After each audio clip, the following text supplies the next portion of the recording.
Сәлем достар, сендермен Қайсар Асқарұлы. Бүгін мен детство деген өлеңді жаңа обзор түсіретін болам. Кәме қосайын. Тыңдар кәз.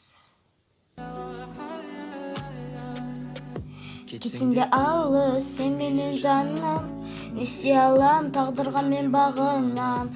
Жүрегімде сақтап қойдым мен сені, сағынамын сені қатты сағынам. Бар күнімсің ай ай ай ай, тағдырымсың ай ай ай ай, терегімсің ай ай ай ай, жүрегімсің ай ай ай ай. Әр кезде мен сағынамын сені, түсінсеңші мені. Екеуміз де қосыла алмай қалдық, махаббат бұл деген сезім. Қайда жастық кезім, өтіп жатыр уақыт, сүйгенім істей алам енді. Жаным, түсінсеңші енді. Екеуміз де қосыла алмай қалдық, махаббат бұл деген сезім. Қайда жастық кезім, өтіп жатыр уақыт, істей алам енді.